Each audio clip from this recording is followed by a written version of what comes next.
What's up? So yeah, this is how it is to be bipolar. You have those days of mania, and then you're just fucking drained. I'm fucking exhausted, dude. Mentally fucking drained. Like, oh, I was in like a elevated mood, like fucking mania for like the last 3 days, I think. And for those of you that like follow me and pay attention to what I do, it's like you'll notice that I'm more charismatic or animated and all that stuff, But the thing about being bipolar and everything is the fact that like a lot of people who are bipolar they have like patterns, and that's like over time they're able to learn their patterns. There's people who have manias for like you know months, and then they have depression for months, and there's a certain pattern how like half a year they have mania, half a year they have depression, and it's like there's certain patterns over the course of years to 2 years, and it varies, and like over time like your brain chemistry changes, due to different events that happen because everything you experience in life affects your brain one way or another, and we're constantly advancing. But it's like for me, unfortunately, I'm one of those guys with a very like inconsistent mood pattern. So for me, in the beginning, I had months of mania where I'd get certificates and be successful, and I'd have a lot of money, and I'd be happy with my girl and everything. And then I'd be followed by like 6 months or 8 months of depression, and that's just like I lose everything, and like I'm on the verge of bankruptcy or homelessness, and it's like it's it's tiring, and it's like it's a trip because like I never know how my mind's gonna be, and like I've gotten used to adapting to it to where like now when I feel my lows, it's like I do my best to use that time to either rest or like find a way to make sure my mind isn't stagnant. It's like I write more, I read, I rest, I play my guitar alone, and I'm not that like I'm not that active with other people. Of course like I'll be polite and like I'll talk to people to some extent, but it's not the usual thing that you guys might see sometimes, to where I'm like, telling jokes and shit. Like I'm usually a lot more serious when I'm in my lower the depression or lower stages. And it's like it's cool. Like in the beginning, like for when I was diagnosed back in the Navy back in 2010, I got out as an ET, E3, as other than honorable discharge, because unfortunately I was wrongfully terminated from the Navy, saying that I was erroneous enlistment, which means that they thought I lied about my mental state. But unfortunately, there was no documentation that I had bipolarity, and like there was no notation about the way I was behaving when I was younger. Because when I was younger, I was more manic. I didn't really have depression, but when I was in the Navy, like I pretty much like I started taking energy metabolism pills like to help give me energy boost to like help study, do music, and like learn stuff because I was in A school. And like during that time, like when I started taking the energy metabolism pills, like those pills like literally like messed me up hardcore. Like that was the first time that I exhibited psychosis in my life, and it's like it was a trip. I had insomnia for like 2 weeks, and I started having like delusions, and like I'd have like hallucinations, and like I thought I was a messiah. It's like, and that was the usual thing that links a lot of people who are bipolar. They usually think they're demons or angels, and like special agents, like varying degrees of things. Like a lot of people who share mental illness have like very similar things. And fucking it's a trip, And it's like the cool thing though is like I've always been like really aware of myself as a person. Like I haven't always been able to understand how I would be, well, like in certain situations, but I always found a way to adapt to certain situations, to certain groups of people. And in the very beginning, it's like I was known to be like a people pleaser. It's like I yearned for attention because like I felt empty. It's like as a child, I had a really great upbringing with happy parents, and it's like just I was alone in my head. Like I thought no one would understand me, and like I had thoughts that were pretty crazy. And it's like I knew they were wrong. And it's like I didn't want to think of myself as a monster, and like these thoughts were like so vivid, and it's just like they made me thinking that I was crazy, and like that was at a young age, and I was always a happy kid. I remember in like grade school, like very fondly in like Rancho Del Rey, like my family was like my my mom and I would always watch Sailor Moon in the morning on TV, and then after like a show of Sailor Moon, we would go ahead and like just like she'd walk me to school. It was like a 30-minute walk, and like on the way of the walks, I would always gather flowers when I was a little kid, and I'd like I'd give my mom flowers, and I'd give my mom to the teachers, and I'd give my mom to all the girls that I liked, and it's like it was crazy. I was always a sweet kid, and like I've never changed that part of me. Like that's why I'm thankful for having great parents. Like due to the fact that they instilled like proper morals into my mind. And like a lot of my thoughts are my own, and like a lot of the things I've learned I was self-taught, and like I've experienced with the variable degrees like of like everything. Because like dude, my mind was racing. It was always like super fast, and I was always extremely analytical, and it's like I was like trying to figure out life on my own. Like I didn't have help with my mental illness for a long time, and it's like it's it's a trip.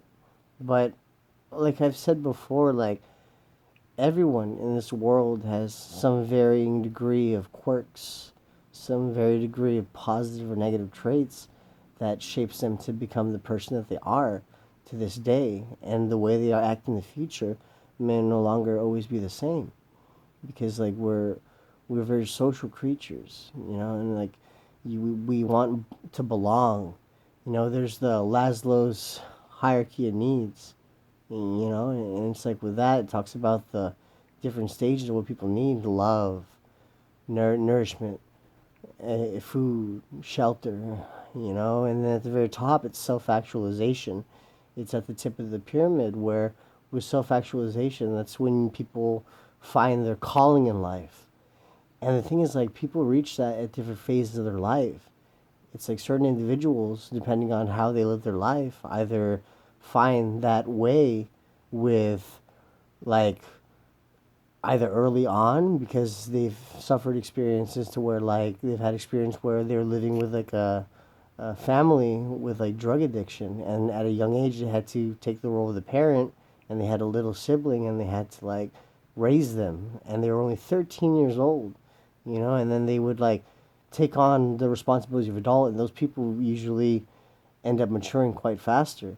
And then there's the other extreme of the spectrum, the very sheltered individuals, where it's like they they um they have like their baby throughout their life, and if they don't know how to take care of themselves to a full extent because they're so used to having people take care of themselves for them, and it's like a grand example is like when they say living in your mother's basement at age 33, and like the thing is like it doesn't matter, like everybody has their own like ways of life, like there's no right or wrong answer. And the fact of the matter is like no matter what cash you are, like if you have a problem that you think is severe in your life and in your eyes, if it's severe, then it's severe because that's how you were raised. It's like thinking about like rich people, like there's people that bitch about rich people saying like, oh my god, like i I don't want to, I can't take it. I don't want my dad's business. I don't want to. I don't want to take over his business. I think my brother should take it over. You know, that's an example. And people hear that and they're, oh, what the fuck? These guys are bitching about like getting a job and making a lot of money. But you see, like in that person's life, like that's extreme. So even though they haven't experienced traumas and stuff, to them that's traumatic. And like at the same extent, like there's there's there's a wide range of the spectrum. You know, so like anybody's problem is valid. You know, like you should always be, if you want to, like you don't have to, like you'd always stay to yourself because that's the number one thing to do. Like you are important, and but you have to also understand, like other people, like it's nice to lend an ear, you know, and it's like it's really nice to care, because you know, like there's some of us who like have lost a lot, you know, like it's very very sad. Like it's heartbreaking when you hear some people's stories, you know, and it's like there's people that always say it's like, yeah, I don't care about people's problems and all that stuff. It's like that's fine, but those are the type of people that I rarely associate with. I respect them and I respect their ways due to the fact that I value everyone's opinions. For me, I don't manipulate the situation or and in any social interaction in any way due to the fact that I believe in free will. So if you want to be a person who thinks about himself only, that's fine. But that'll only get you so far, you know, because you can be extremely successful, make a lot of money, and then end up being extremely miserable. You know, it's like, well, once you feel the feeling of compassion and love for other individuals, like that is very healing. And even if you keep it to yourself, as long as you respect every individual and work on yourself, as long as you're striving for growth, you know, or as long as you live in a comfortable area, like you're fine. You know, it's like, don't judge anybody. I have plenty of friends that have fucked me over, that have used me, that have physically abused me, that beat me, that fucked me up really bad. I have scars all over my fucking body. Like, this smile isn't a facade, but it took a lot of work for me to maintain that smile because I wanted to tell myself, no matter how hard things get, I never want to give up. You know? I never want to quit because there's people that I have loved and that I've lost that have meant so much to me that I fight for in my heart and in my memories. And to me, as long as I keep them in my heart, they're forever alive. You know, like, if there's some of you that listen to me, like, you've heard me tell you about that girl I love named Ruthie. And it's like, she was amazing. She was an amputee. She had a missing, let's see, right arm. And she was so sweet and cute, so petite, beautiful. And she was one of the few girls that hit on me first. You know? And it was really great. And I only knew her for 3 days. But, like, it was literally like love at first sight. Because I was homeless at the time. She had a place. And she like, welcomed me as someone, you know? And, like, I lost her because, like, I thought, like, she saw me on the third day, and it was raining. It was on 3rd Avenue, close to G Street, at the hookah lounge. And she came out of nowhere, like, and it was, like, 6 o'clock or something at night. It was dark and it was raining. And, like, it was 2019. And, like, she sees me, she's like, oh my God, Izzy, what's up? And I'm like, hey, Ruthie, what's up, beautiful? And she's like, oh, nothing. You like this place? Because I was standing in front of the hookah lounge. And I was like, yeah, I mean, you know, I don't have any money. And she's like, oh, that's fine. I have money. I'll treat you. And I was like, oh, so is this a date? And she's like, maybe. And I'm like, all right, I'll be here. And then she leaves, and we're going to meet up in an hour. But I end up getting super fucking high. Like, I just was twacked out. And, like, I passed up right in the bathrooms on Memorial Park. And fucking, I just dozed. And fucking, I was out. And the next day, like, I didn't even think about it. I forgot all about her. And then I get picked up by the cops at Chula Vista PD. And they take me in because I was like, They always did that. Like a lot of times they knew I had drugs on me, and like they didn't care, but they would book me a lot. And it's like they just talked to me, they'd see if I was okay, because they did it to check on me. Because like I had a really good reputation with the Children's Police Department in the beginning, because they knew I was a really good guy, and like I was homeless, I was struggling, and it's like I knew all the cops. Like I knew Simonette, I knew what was that beautiful one's name? Oh my god, I forget her name. Like so many of them. Anyways, that's besides the point. But it's like while they were talking, I heard their discussion when I was sitting on the benches. If you're familiar with Children's PD jail, like they have the long metal benches with the phones behind them, and the office and the cells in front of them. And they were talking. They're like, "Yeah, like we had to take care of the girl that committed suicide that day, like yesterday." And I was like, "Oh shit! Like who committed suicide?" And he's like, "Oh, this girl named Ruthie." And I was like, "Wait, the one with one arm?" And they're like, "Yeah, did you know her?" And I started fucking breaking down crying, dude.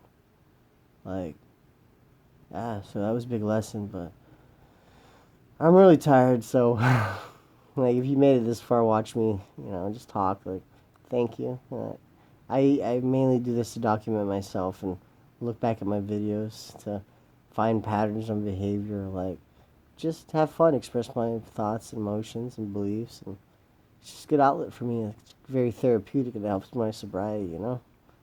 But and hopefully I can find a way to like help other people because I want to be an AOD counselor, mental illness, because I have the experience both through the academic field, studying in college and everything, and like I have personal experiences, and I want to share and help people because it's what I love to do. But anyways, how to reach I'm gonna stop is I have 1 minute of memory on my phone. Got way too many damn videos. So you guys have a good day. Take care. This is Izzy. Over and out.